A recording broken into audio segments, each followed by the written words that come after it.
Hello everyone, this is Haidar Qasir talking to you. Today we are going to talk about how to improve your English language.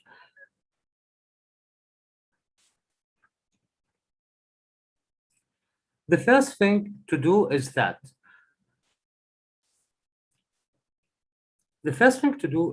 you just need to focus on something called the grammar and vocabulary. You need to employ the vocabulary that you know and the new vocabulary that you try to learn in a good spoken English. For example, using the simple present. Okay, so let me firstly share something with you here in order to understand what I mean precisely. Here we have simple past. How to use these things in the simple past. For example, if you have here some text, housewife races out of poverty. If you read the text here, yesterday, Shimokel Shilapong, a Kenyan housewife and mother of four, beat hundreds of professional athletes and won the Nairobi Marathon and $12,000. This was the first marathon race, and she ran it in 2 hours, 39 minutes, and 9 seconds. The other runners included professionals such as Joyce uh, Shipshomba, the 3 times winner of the London Marathon. Shimokel only started running a year ago in April to pay for children's education. Now in Kenya, she is a hero and an inspirational person. People think she is a determined woman, a dedicated mother, and a talented person. Next week, there is a party in her honor. So if we come here, it says a question to read the text again and answer these questions. You don't have to answer these questions. The best thing to do here is that to try to summarize this one. This is number one. How to summarize it? Firstly, you need to know the meaning of the words that you don't know their meanings. For example, let's take housewife. If you don't understand the meaning of this word here, housewife, you just need to pick it up in a dictionary and know its meaning. Then try to make sentences about it. For example, it says, Shimokel Shilapong is a housewife. So you may say, my mother is a housewife. My friend Delilah is a housewife. For example, my sister is a housewife. This is how we employ the new vocabulary meanings in spoken English. Let's come here. Dedicated, determined, friendly, hardworking, helpful, inspirational, kind, lovely, patient, and talented.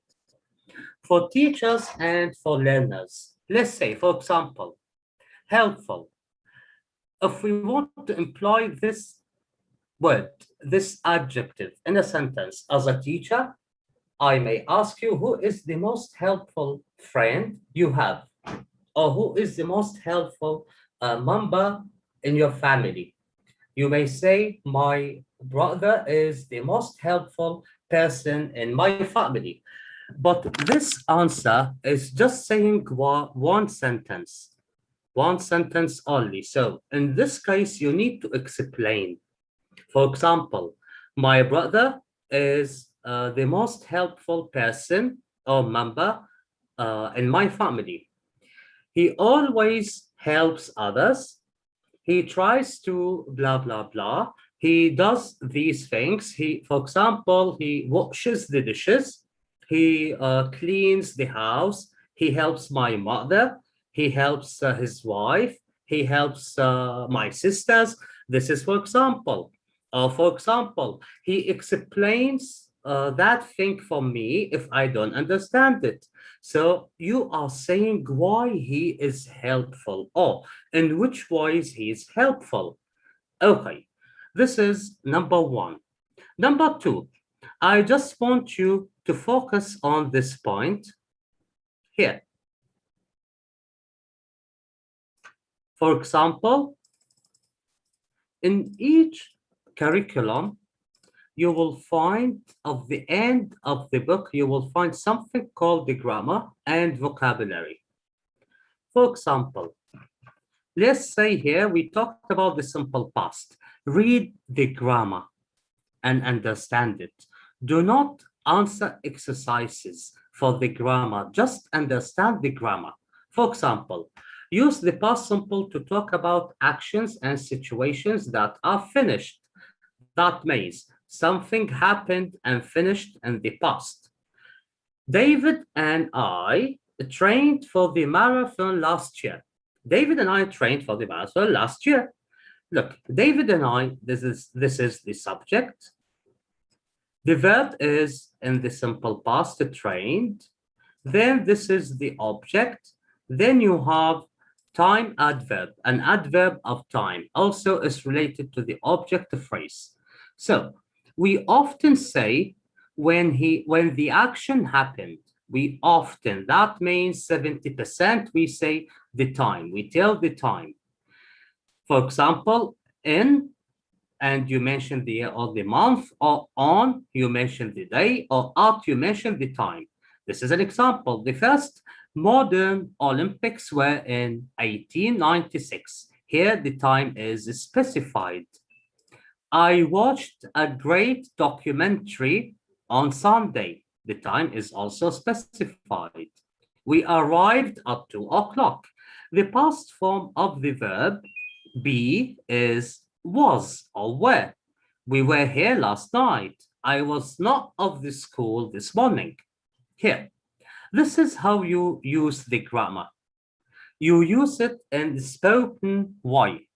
We use the grammar in the spoken, and you might use it in a written way also. But firstly, you need to know how to use it, how to employ the grammar you know in a spoken way, plus the vocabulary words that you know.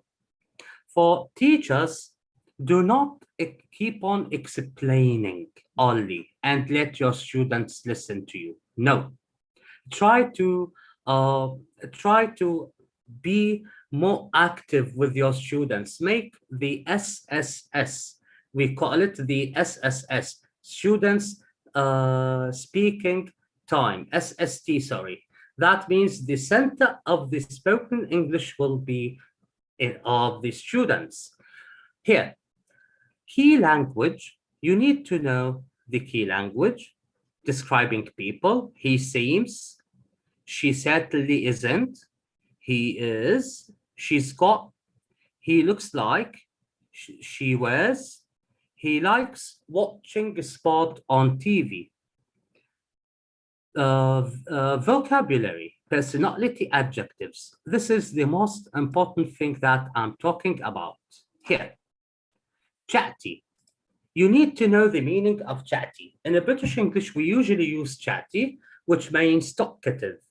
So that means it's an adjective. For example, my my friend Ahmed is chatty. He speaks a lot. He keeps on explaining things. He likes engaging into conversations. Okay, this is the meaning of chatty. You are explaining it also. You have cheerful, clever, confident, creative. What I mean precisely, do not say, for example, my friend is chatty and stop speaking. No, you need to explain. You need to explain how. This is really important to improve your language, to increase your vocabulary bank. Okay, this is a simple example about it.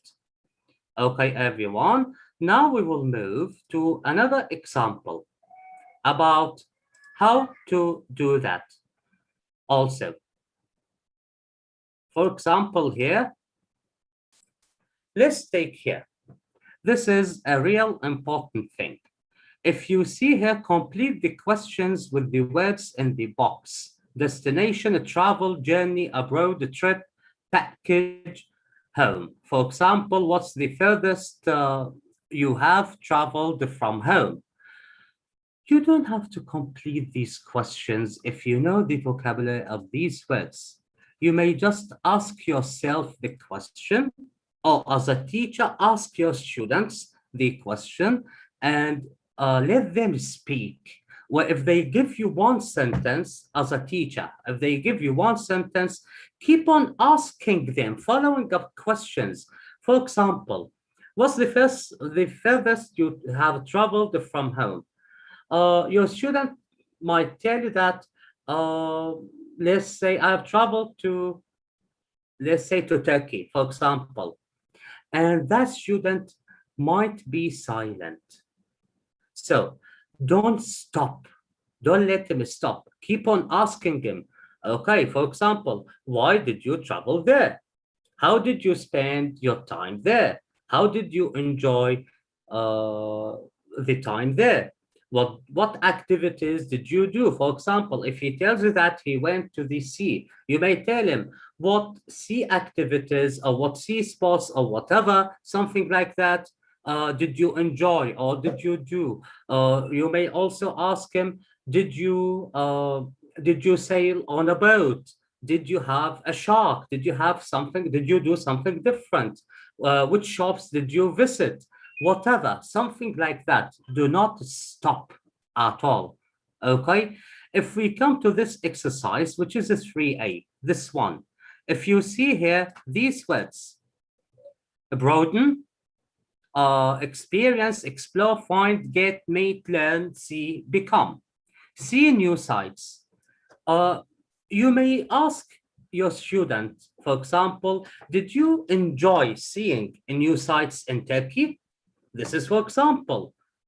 You may also ask him, did you learn a new language? This is for example, because we may also use here, for example, different cultures. And number two, you may ask your student about experiencing different cultures or also about knowing something about different cultures, about exploring different cultures. What I mean precisely, for each phrase here, you may have more than one verb that is suitable. For example, did you become more independent? Here, in number 5. About number 9, did you learn new skills? You may change the verb. Did you try new skills? Did you improve some of your skills instead of saying new skills here? Did you meet new people here? Uh, Whatever, something like that. You just need to make your students more active in speaking the language, because once they start speaking well, once they start writing better, because in the language we care about speaking and writing at the same time. And also listening is really important. Let's talk about listening. For example, in listening, we have different ways in learning, in improving our listening skills. For example, you may just play a song for students, but make sure of the words of the songs. You need to listen to the song firstly. After that, make your students listen to it, because some songs have some not good words. We don't want to say the word bad. We say not good words. Okay. So, for example, we have a nice song which is for Lionel Richie. It's called How Long. I sometimes make my students listen to this song and tell them, I want you to write the verbs you listen to. After writing the verbs they listen to, they tell me which verbs did they catch. Then after that, which verbs they caught. Then after that, I ask them to make sentences using those verbs. When they make sentences, I will ask them following up questions. For example, let's say one of the students caught the verb go. He said, I usually go to the park. Okay, I may ask him, why do you usually go to the park? What do you eat in there? How do you spend the time there? What do you like doing in the park? This is how we do. This is how we speak the language. This is how we increase the spoken language in a class or for ourselves. For you, if you want to learn by yourself, you may imagine these questions by yourself. For example, the verb go. You say, I go to the restaurant every Friday. So when you say I go to the restaurant every Friday, imagine that somebody is asking you questions. For example, which restaurant do you usually go to? This is number one. What do you eat there? What's your favorite food? Why do you like that restaurant? Whatever, you need to increase your spoken English. If there's a word that you don't know, you have a dictionary. Just to try to know the meaning of some word from the dictionary. It's okay if you don't know the meaning of this word or that word. It's something usual. It's something usual if you don't know the meaning of the word, for example, catastrophe. This word, if you don't know its meaning, is something usual. Nobody knows all the meanings. Nobody knows all the vocabulary words. Even in our native language, we don't know many words meaning. Okay, now please, if you have any questions, you may ask me. Feel free to ask me any question you would like. This lecture is for you. Okay, everyone? So please feel free to ask me now. You have some time to ask me if you like. Feel free, please.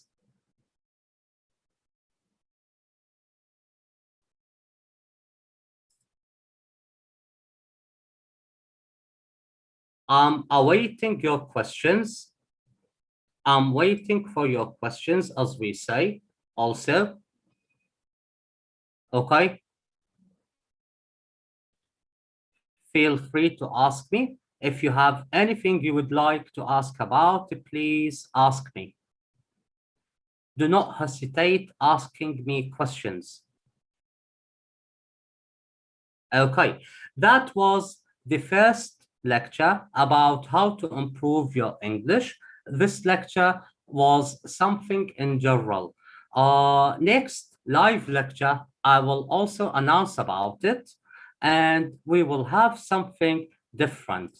That was Mr. Haidal Qasir with you. Wish you all the best. Thank you very much. It was really interesting. Thank you and bye, everybody.